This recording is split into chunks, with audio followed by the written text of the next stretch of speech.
the escalating conflict between the US and Iran, despite a truce signed just last month, now seems to have dragged in the UK.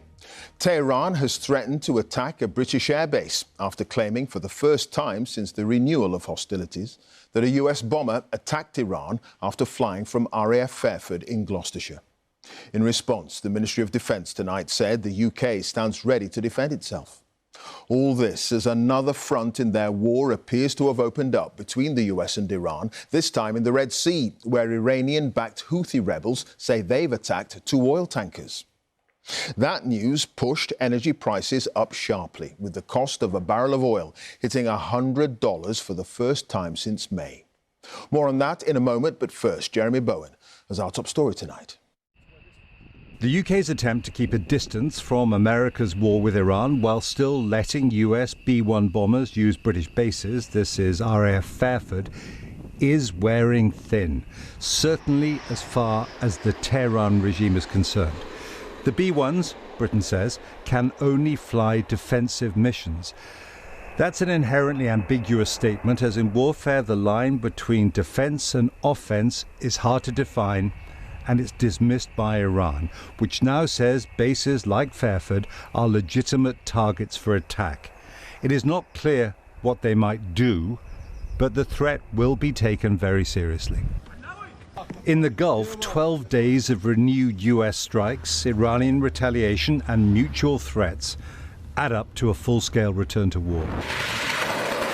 Military and economic pressure on Iran is intense, but there's no sign that another bombing campaign, on top of 39 days of strikes before the ceasefire in April, will force the regime in Tehran to bend or break.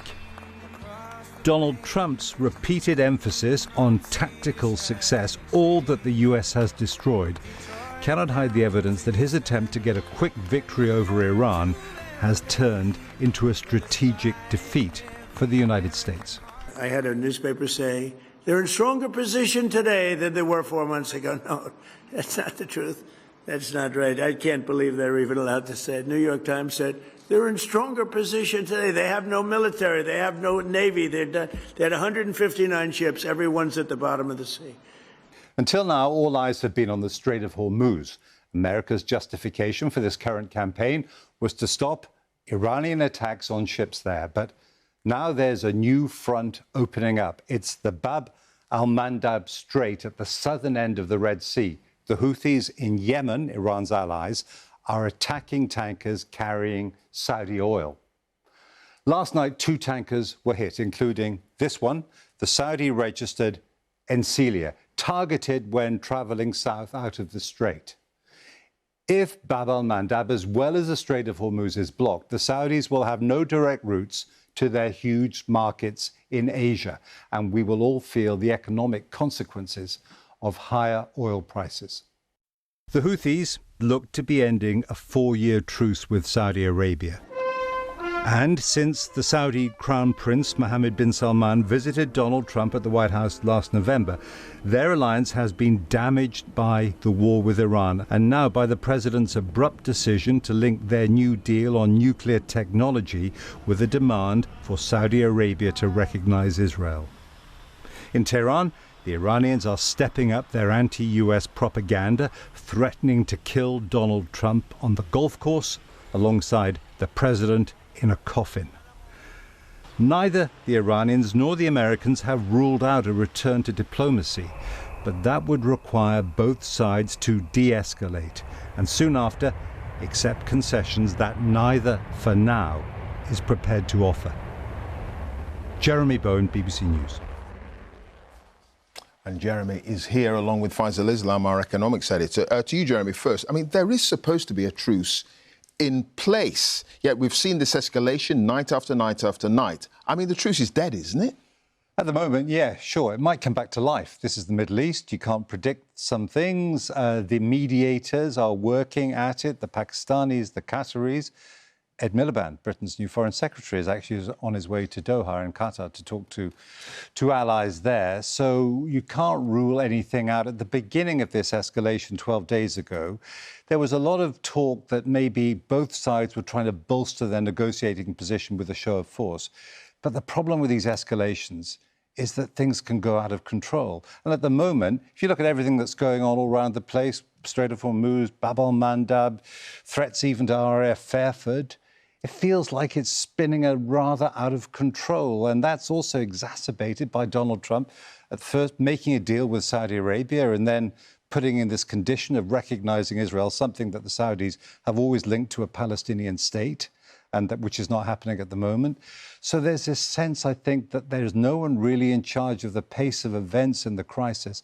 And that is a dangerous thing. Now, big question. Does it escalate further? Donald Trump has been threatening that it could escalate further in a big way. Or do the mediators, do others find a way of slowing it down, getting together, talking again? But the difficulty is, what do they talk about? Because they had this memorandum of understanding with various rather ambiguously drawn clauses in it, and that didn't work out.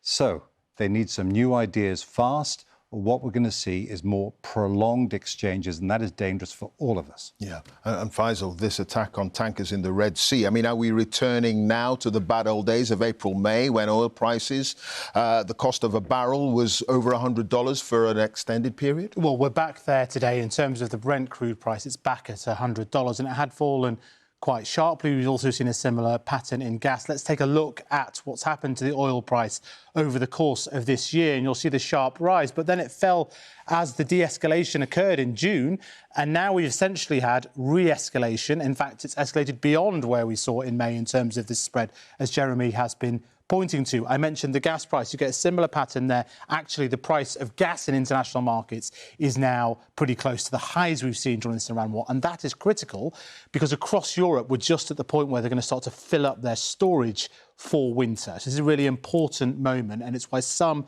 are worried that this will then flow through. We're already seeing an impact on petrol and diesel prices to some degree. And it's also flown through, we see it in government borrowing costs as well, including for the UK. And it means that these trade-offs are already quite tricky for this cost of living government under the new Prime Minister, Andy Burnham.